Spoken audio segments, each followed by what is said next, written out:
Chers amis auditeurs, téléspectateurs, content de vous retrouver sur ma TV dans la chronique Sagesse d'Islam, à travers laquelle, aujourd'hui encore, nous allons parler de ce grand saint médiéval, 9e siècle, Taïfour Abou Yazid el-Bistami, originaire de Bastam, à l'est de la Perse, près de Nishapur, dans le Khorasan.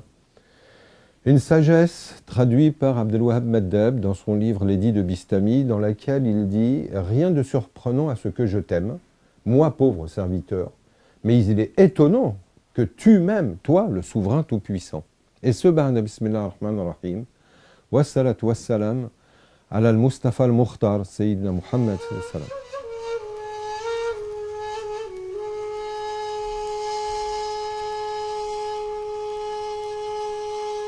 Alors, c'est une des paroles que j'affectionne en particulier, puisque là, c'est l'être humain, le serviteur que lui-même était.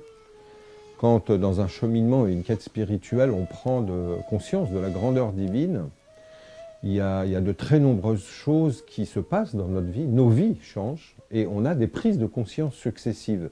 Et notamment dans ce rapport à Dieu, on a cette prise de conscience du rapport qui vient de s'établir, puisque plus on va dans cette quête spirituelle et plus on monte dans les étapes, et plus l'ego devient diaphane, se soumet, disparaît, puisqu'il est le voile dont on parlait dans la sagesse précédente, et plus ce rapport nous donne une connaissance de Dieu qui est beaucoup plus réelle que celle qui était uniquement conjecturelle.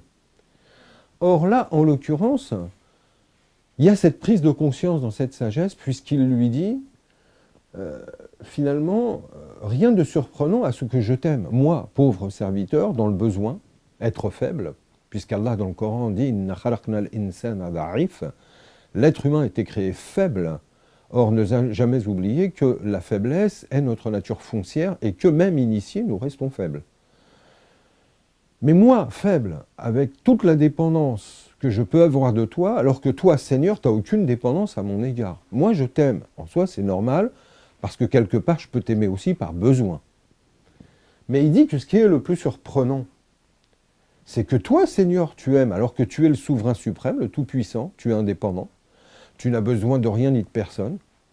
Et dans ce rapport, qui est un rapport d'amour réciproque, pourquoi est-ce que tu m'aimes? Pourquoi moi, serviteur, aussi faible que je suis, tu m'aimes? Moi, j'ai des raisons de t'aimer, mais toi, pourquoi m'aimes-tu?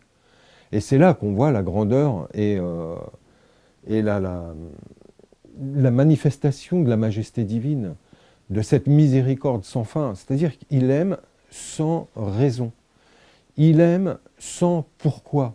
Il aime de façon complètement désintéressée. Or, si on comprend bien la démarche initiatique qui nous est demandée dans le Coran, c'est à nouveau, nous aussi serviteurs, d'être capables d'aimer Allah pour Allah et non plus par uniquement le besoin et ses cadeaux.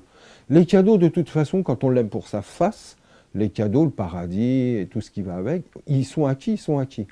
Mais dépasser ce stade-là, faire la différence entre les gens de la droite, Ashabul Maymana, et les proches de Dieu, les prédécesseurs, As-Sabiqun, Sabiqun, Awlayka al-Muqarrabun, ceux qui aiment d'Allah, yuriduna wajha Allah, ceux qui aiment Allah pour sa face. Ils l'aiment de façon complètement désintéressée. Wala nuridu minkum jaza'an wala shukura, c'est-à-dire qu'on n'attend ni merci, ni récompense, ni rien, ni salaire, ni... On le fait, wa nut'imukum li wajhillah, li hubbillah, pour la face de Dieu et uniquement par amour de Dieu. Et c'est à ça que nous appelle cette sagesse, puisque c'est comme ça qu'Allah nous aime. De la même manière qu'il nous dit qu'il y a des serviteurs qui entreront au paradis sans jugement, sans compte, sans balance, sans estimation, sans... Or, une sagesse nous dit que les gens qui entreront sans compte, sans lever de compte, sans balance et sans jugement, sont les gens qui également n'auront pas compté avec Dieu, qui se seront donnés totalement sans aucun intérêt. Je ne fais pas ci pour des hasanat, je ne fais pas ci pour un paradis, je ne fais pas ci pour des belles petites vierges, ou pour des fleuves, ou pour des fruits, ou pour. Je fais ça pour Allah, mon Dieu. Fais ce que tu veux de moi. De toute façon, je t'aime, je t'aime. Et ça me rappelle, pour conclure, cette histoire que rapportait Fariduddin Attar d'un homme à qui on vient annoncer que hier soir, en rêve, il m'a été dit que tu ferais partie des gens de l'enfer.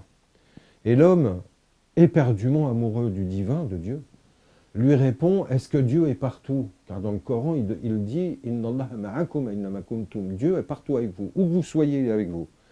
Et la personne qui lui dit avoir rêvé de lui dit, oui, oui, bien sûr, Allah est partout. Il n'est pas réductible à un endroit ou à une condition. Donc il lui dit, s'il est partout, il sera aussi en enfer. Il lui dit, oui, il lui dit, alors ça me va. Moi, tant que je suis avec Dieu, c'est ça qui m'intéresse. C'est pas le paradis ou l'enfer, c'est Dieu. Et là, on voit qu'on est dans une troisième dimension qui dépasse, c'est celle de la crainte et de l'espoir, mais c'est celle de l'amour pur. Et c'est à cet amour-là que le prophète, par son exemple, nous a appelé toute sa vie. Et c'est de cet amour dont parlait Abou Yazid el-Bistami dans cette sagesse. Merci beaucoup, et puis qu'Allah nous accorde de réaliser cet amour infini et désintéressé, total, inconditionné, absolu dans notre vie, afin de le rencontrer auprès de l'élu, de Sayyidina Mohammed. Merci beaucoup, au plaisir de vous retrouver très bientôt dans les sagesses d'Islam. Salam alaikum.